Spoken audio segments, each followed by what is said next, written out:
es en train de siroter une bière? Non, pas d'alcool. Bien. Revenons sur le match. Belle victoire pour toi ce soir. On surfe sur la vague de la Coupe de Belgique, la continuité. Oui, tout à fait. Je pense que voilà, ça nous a fait vraiment de bien pour le club. Pendant la trêve, on a pu compter sur Kev Delatue qui a fait un travail en externe pour me ramener le noyau que j'avais demandé. Et voilà, je pense qu'on est quand même pas mal du tout depuis le début de saison. Et voilà, on fait quand même le break sur le 4e et ça c'est important aujourd'hui. Objectif vraiment annoncé, c'est le playoff, le top 4. Oui, on ne s'est pas caché depuis le début de saison. Depuis le premier match, on a dit clairement qu'on voulait être dans les playoffs. Mais voilà, on voit quand même que la série est vraiment... On avait pensé qu'avec les quelques départs, la série serait plus faible. Mais je pense que justement, la série est vraiment plus équilibrée. Tous les matchs sont vraiment compliqués. On n'a pas eu une victoire vraiment facile. Et ça me fait un grand plaisir de jouer un match aujourd'hui comme ça parce que c'est une très bonne équipe liégeoise en face. Et ça fait nettement du bien pour le football liégeois. Un derby, ça ne se joue pas, ça se gagne, comme on dit. Oui, tout à fait. Et puis voilà, ici sur le terrain, on est en mode guerrier pendant 60 minutes parce que voilà. Mais après, voilà, tout le monde se connaît. J'ai discuté avec tout le monde. Ça reste quand même bien fair play. Alors, un petit mot du match ce soir. Je l'ai trouvé très rapide. On a commencé la première mi-temps et j'ai pas eu le temps de regarder ma montre. Qu'on était déjà à la fin, à un tiers de la deuxième. Écoute, on avait travaillé ça pendant la semaine. J'avais demandé d'aller chercher vraiment presque tout terrain. Ce qu'on a très très bien fait pendant 15 minutes.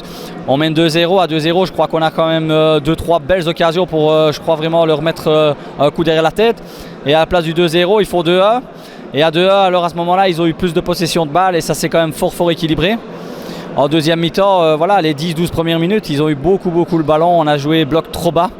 Et je pense que le match aurait pu tourner à ce moment-là. On a réussi à serrer les coudes, grand Kiev musique. Et puis voilà, avec l'expérience quand même qu'on a sur le terrain, on a su faire la différence. L'expérience que tu as sur le terrain, justement, comme tu dis, tu as donc Brahim El-Jomali, Kamal El-Bojmaoui et Al-Moklis quand même qui est si pas le pur majeur de ton équipe ce jour. Oui, il ne faut pas se voiler la face. Mourad Al-Moklis fait une saison exceptionnelle. Lui aussi, il sert depuis un peu la finale de la Coupe de Belgique. Il est vraiment un cran au-dessus pour le moment. Et comme le bloc équipe, il tire tout le monde vers le haut, ça se passe plutôt bien. Quand on fait des changements, il n'y a presque aucune modification dans mon système de jeu. On peut changer plusieurs fois de système de jeu pendant le match, il n'y a aucun souci. Donc ça, c'est vraiment positif. Geoffrey, je ne vais pas te demander ce que ça fait d'être dans la peau d'un leader parce que ça, tu l'as connu avec Warem. Est-ce que IPANU peut faire comme tu as fait avec Warem? Écoute, comme tu l'as dit en commençant, le plus difficile c'est d'être dans les playoffs. Parce qu'une fois qu'on est dans les playoffs, voilà, après il y a beaucoup de paramètres qui rentrent en jeu. Dans les playoffs, c'est une nouvelle compétition qui commence. Il y a souvent des équipes qui affilient divers joueurs en plus, qui viennent de l'Union belge. Mais bon voilà, je l'ai fait avec Warem. Je sais que qualitativement, on avait un groupe super équilibré à Warem. Ici, on a un peu plus de qualité individuelle technique. Il va falloir encore travailler un petit peu les reconversions défensives et le bloc bas. Mais sinon, je pense que j'ai clairement l'effectif pour au minimum être dans les playoffs. Le groupe est plus fort que Warem?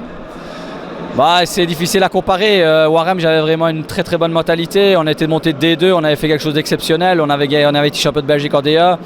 Écoute, si on est champion de Belgique, on pourra dire qu'on a été l'équivalent de Warem, mais jusque maintenant, on n'a rien fait. Il y a un deuxième tour qui s'annonce vraiment très compliqué à gérer parce qu'on a quelques déplacements à Bruxelles, on va chez tous les leaders. Donc voilà, ici on est à mi-saison, on profite vraiment de l'instant présent. Une chose que tu n'as pas fait avec Warem, c'est d'aller chercher la Coupe de Belgique. Voilà, écoute, il ne manquait plus que ce trophée-là. Donc maintenant j'ai un peu tout, ça me fait toujours plaisir. Mais je suis content, franchement, je suis vraiment content pour le futsal liégeois parce qu'il y a quand même 5 équipes en D1 cette année.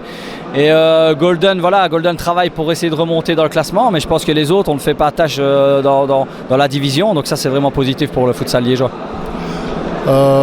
Moustapha Toukouki a dit que tu avais une super belle équipe aussi. De son côté, il est pas mal non plus, il vise le top 4 lui. Oui, on a un peu discuté avant le match, on va aller un peu rediscuter maintenant. Je le connais bien, je l'ai affronté quelques fois, c'était un très grand joueur. Il a une grande connaissance du futsal. Ici, il a un effectif de qualité. Voilà, ici, ils se connaissent tous depuis des années. Ce qu'il y a, c'est que voilà, un peu physiquement, il leur manque un peu de reconversion défensive, mais sinon, ils n'ont rien à envier à personne dans la série. Merci Geoffrey. Avec plaisir, merci à toi.